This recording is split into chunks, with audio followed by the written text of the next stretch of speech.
Hello YouTube, this is Morgan Airspeed Prime here with my next YouTube video, and this is going to be my look back at the season 1 of Teenage Mutant Ninja Turtles kind of in review. Just give my thoughts on how it was as in its first season, how good it was, negatives, positives. That's mainly the way I'm going to do it. I'm going to start with my negatives, give all them, then go to my positives, and end with some final thoughts. So general thoughts on this first season are mainly good. Mainly positive because this is a good show. Compared to a lot of other things out there on TV right now, Teenage Mutant Ninja Turtles on Nick is really good. It's really high up there. So much so that, pretty much the only show I'd say that's like above it in terms of that's like on American TV right now probably is Korra and maybe some other shows, but it's right up there. Nickelodeon has got two of the best shows out there right now on their channel.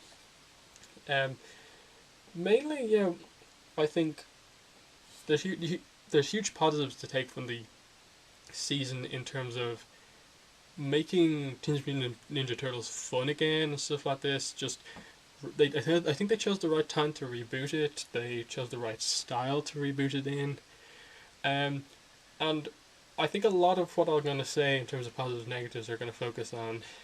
I think this show has the potential to get so much better in its upcoming seasons. It's confirmed to get for 3 seasons already, like 78 episodes or something like that. And I think it's going to use those very well. That's what the main thing I'm going on now. Because the first season, I think you could definitely see it's a first season show just by the writing on it, and that you get the sense that it is just the beginning. They weren't really sure what exactly they were going for, but into season 2, I think they can really find the place where they need to be. But I'll get into my negatives, and now you probably know that I probably do have a good few negatives to say. But looking back on the season as a whole, I think the main negative I have is that I just was never really sure what type of a show this was. Was this a show that was episodic and that the story arc was just in the background there to keep things going along? Or was this trying to be a serialized show where the plot was meant to be a huge role and it was meant to play a role in like nearly every episode? And it just didn't choose either one and just went somewhere in the middle and meant that the season was really back and forth in terms of like keeping the drama going of the story that was set up, in that the first episode established something, they set up the plot as they go forward, but every now and then they get to plot, and you're like, oh, here's the series picking up. It's gonna go on with this plot point until the end of the season, and then suddenly the next episode they'll be just like, ignore plot, and then return, and they kept doing this right up until the end. And I think there's some moments where they just stole momentum completely from the show, especially near the end of the season, where, I think it was like episode 22, 23, 24, not really referencing the main plot that much. Setting up some stuff, but that's setting up stuff into like season 2 and so on. And it was really only the very end of episode 24 that set up the finale. And you had to go back to like episode 21 before you touch on the plot again or something like that. And I think that's just a terrible way to set up a finale, do a series and stuff like that. So I think the writers will get a better balance going to season 2. And I hope they do, because I think this is the big thing dragging the show down right now. Because if you've looked at the ratings for Turtles compared to Korra, you'll see that there's roughly on average a 1 million plus 1 million ratings for Korra compared to Turtles. I think it's like Korra on average got 3.7 million, Turtles got 2.8. So there is this big gap there, and I think that's the big thing. With Korra, it's a show where it continues on top of each other, and it's just, you can tell when everything's going to build and build and build until something big happens, and it's just continuing on. Well, this show was very just up and down throughout its season. There were some really good highs, but there's also some lows that there really shouldn't have been. Going to another negative, I think just in general a big over reliance on the main characters of the Turtles. Now I do have a positive about the Turtles, a big one, and it's just this thing that this balance that they need to get when using the Turtles in this show. Yes, they're the main characters, and yes, they should be in more or less every episode, but how much they're in each episode is the important thing. You look back on this season as a whole, and basically they're in every episode. They're the main plot of every episode, and more or less, the only episode where they're the B plot is the episode when April and Karai fight, and April kind of goes out on her own, and there's that. That's the only real episode where the turtles take the back seat a bit in the episode. But even then, they're given more or less half the episode for their plot, which isn't the most important to the episode. And that episode really highlighted for me that this show is almost afraid to just have an episode of Teenage Mutant Ninja Turtles that don't really involve the turtles that much. And that's what I hope they do. I hope there at some stage in this show's run there is an episode that doesn't involve the turtles, and that they use the fact that the other characters are established and they're really interesting, and they don't need to rely on the turtles that much. Now, you look at shows like Avatar: The Last Airbender. Yes, Aang and Ko are in basically every episode, but there are episodes that just focus on Zuko. There are episodes where Aang is just kind of the minor point of the episode, and so on. Even with Korra, there's a couple of episodes where she's in every episode, but there are a few episodes where she does take a bit of the backseat, like episode 10, Turning the Tides. She's not really the main point of that episode. It's Tenzin. They need to do that, I think, with this show. But don't get me wrong, the Turtles are really good characters and stuff like that. I like what they've done with them. I just hope they don't have to rely on them as much as this season did, and give them the plot, even if it doesn't make sense with the story. Next negative would be mutation. Mutagen, mutating things. Just in general, I thought they just didn't do that much with it. I like that they've set up a lot of stuff. Again, season 2 setup, I think that's really good. There's so many mutants out there, and basically none of them have really been killed off or gone forever. They're pretty much all still in play. My problem is they never use mutagen as a story point outside of turning someone into a mutant. They never address the change in the person. In that, look, the biggest example of this is Zevra and Bradford being mutated into Fishface and Dogpound. I was really interested in those two as characters when they were introduced, and they were kind of teaming up as Shredders like minions. Then they get mutated, and I'm like, okay, they can do some really interesting stuff here with this, because you can address the villains losing their humanity and stuff like that, and how they adapt to it. And they didn't really just go for it. Especially with Bradford, they just did nothing. He was the new villain. He was stronger than before, bigger. He's just a bit more powerful now and can fight in a slightly different way. Zevra, they kind of did it in that he couldn't walk unless he was given mechanical legs, but still, he didn't really address the fact that he's been turned into a fish, and how that affects him personally. They just accepted it as yeah, we're more powerful now. And they did that with basically every single other mutant in the show, except Pulverizer, though the way they did it, obviously Pulverizer can't speak as far as we know, and we more got the reaction from the Turtles to that. And even then it was because of his idiotic decision. So I hope they address that more, that make it serious.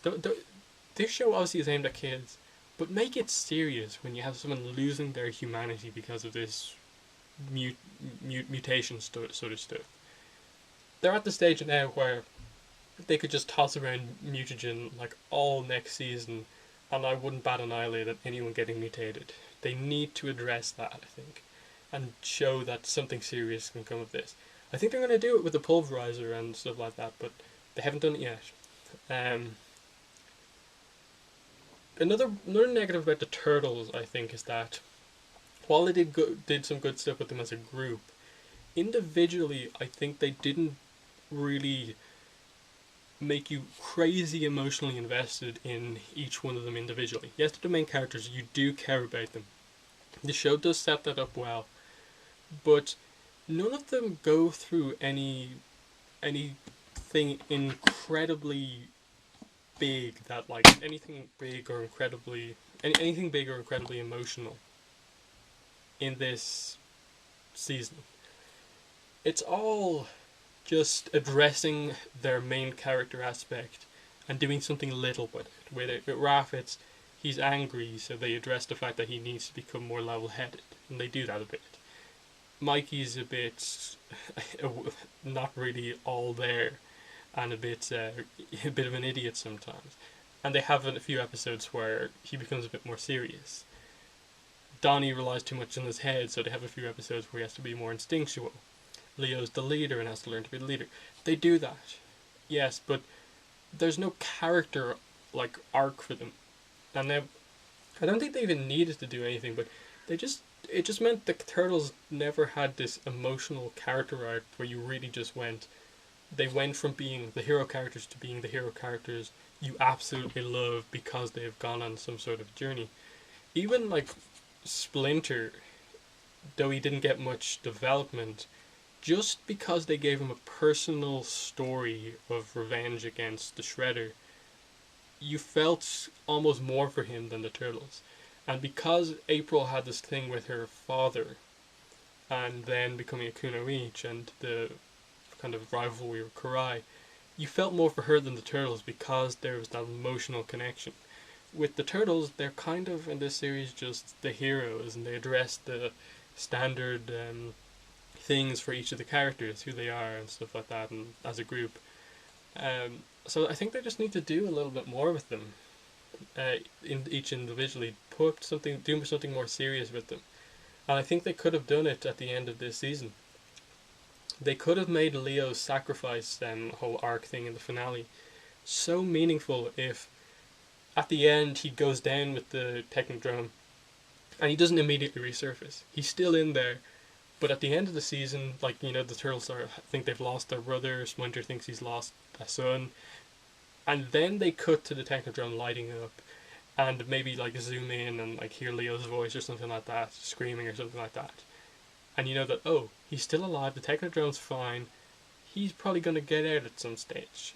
And then you get set up into season 2 that the Turtles are going to have to deal with their leader gone, the person they've, by the end of this season, fully recognized as their leader. Even Raph has done that. And now someone basically has to be the new leader to try and get him back, and, is he even alive, and stuff like that. And you have them dealing with that. So it's stuff like that. They have potential to do it, but they never fully went for it in this season. Other negatives about this season. Just another one about the finale. They made a big deal in this season about addressing the fact that Shredder and the Krang basically teamed up at the end. In that, Karai found the Krang, brought back to Shredder, and then he became suddenly interested in them.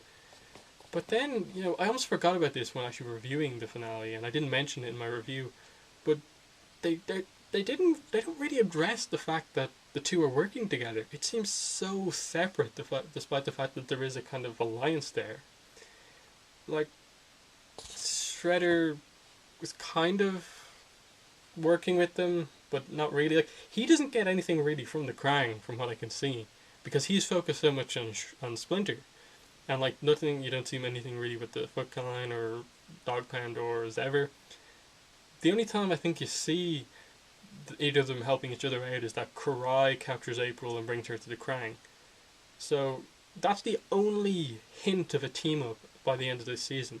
I hope it comes back in season 2 so they address it, but it's just something I've really noticed after I did my review, that looking back at the episode, like, wait, they'd set up something there but didn't do anything with it.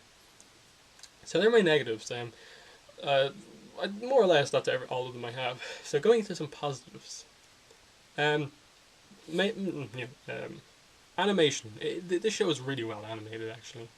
And it's something I think that it is so well animated that, unlike a lot of other animated shows, I don't think they're going to like insanely improve as things goes along. There will be improvement, but I think it was animated well enough in season one that I'd be fine with it at this level of animation for all the seasons. Like, look back, I said, like the Clone Wars, which is completely different when you look at season one to season five. With this show, I think they've almost got the style straight away. There's no real need to improve that much. Um, Another positive. I'll go into my positive about the turtles now. And what I like about them, what they like about the way they did the turtles in this show, is that they are absolutely perfect as a foursome, a foursome of brothers who just act like brothers around each other. It's absolute gold, basically, when the screen is just on them and they're just talking, whether they're waiting for something to happen in the mission back at the lair or anything like that. Everything they say to each other is playing off each of their character kind of like things, and like they're either making fun of each other, beating each other up, helping each other in fights. It's really well done, and that's what I like about it. This show, in that you they can basically just put those four on screen, write some dialogue for them, and it's good. It's going to be really good stuff, and more than just the kind of joking around that they do with each other. You know, they are teenagers and stuff like that. There is a sense that they really care for each other. Like when one of them gets like injured or something like that, the other three instantly go to back the other up, and there is that sense that they are brothers. They know that and just feel so much for each other, and it is just really well done, I think. And you know, if they add that, the brotherly bond together, with some individual big character moments for each of them, this show can really go places. I think. I hope they do more with the turtles in season 2, using the fact that they work so well together on screen, and the voice actors are like perfect. I think together, they I don't know if they like.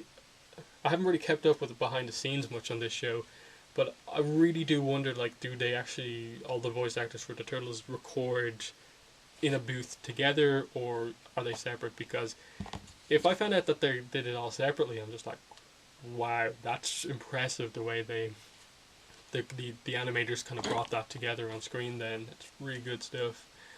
Um, it what I like about this show as well is that sorry, I just lost my train of thought for for a second there. I was gonna say something. I like the idea of the story. I think as much as I criticize it for some of the stuff it did near the end, the idea of what happens and the way it's all introduced is really good. Like it's just the turtles versus Krang, and then the Shredder in the background as well a bit. But then you get the introduction of Karai. Then you get the working together of Krang and the Shredder. It's a nice idea of a story throughout the season. Again, the problem is that it wasn't executed well because they kept getting away from the story and not really referencing it that much. But the general idea of what happens is good. And I think if everything comes back and is linked together, this season's going to look really well in that. Like, if the Neutralizer comes back and has a big character arc somewhere in like the end of season 2, if like Snakeweed has some sort of big character arc, you know, if the Rat King comes back or something like that, all of these things, you know, if they come back, will improve season 1 as a whole. And that there's so many good ideas here that right now it just doesn't all work perfectly as a season 1. But looking maybe back at the series as a whole, maybe when it's finished, I think season 1 will look really well because of how much stuff it's set up going forward. Because right now it seems like they took a break from the season 1 story to tell a story that's just completely on its own. While looking back at it maybe as a whole, you could say that, oh, they took away from the break from the season 1 story to set up the end of season 3 character arc of this character or something like that. So that's interesting too. I think that the show also does humor really well. It is a very funny show, and maybe this is where one of my big complaints maybe about the series kind of came into play, in that I felt it kind of struggled with doing dramatic kind of stuff too much, and maybe that's because they do comedy and the humor so well that they maybe don't have the same level of time to do um, the drama that well, or that they play on the humor so much that they almost struggle to make these characters who make these jokes do the dramatic moments. But that out of the way, it does do the humor really well. Like characters like Mikey and how he plays off the brothers makes some great jokes. And a lot of people criticize Mikey as a character, but I actually do like kind of what they've kind of done with him, and that he just is really random and does make all these kind of jokes, and like the whole namings of things and stuff like this. It is really well done, and then you have Raph often come in with a few one-liners, and even Leo with some of his corny kind of leader stuff, and Donnie's kind of weird jokes as well are good.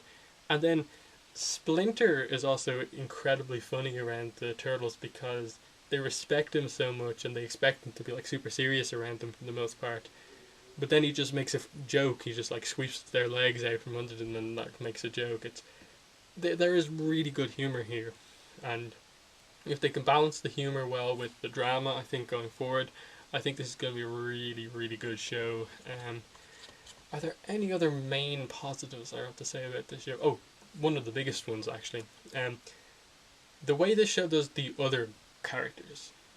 Um, in other turtle shows, characters like April, Splinter, and so on are kind of just in the background, and they sometimes focus on them, but for the most part, they're never incredibly interesting.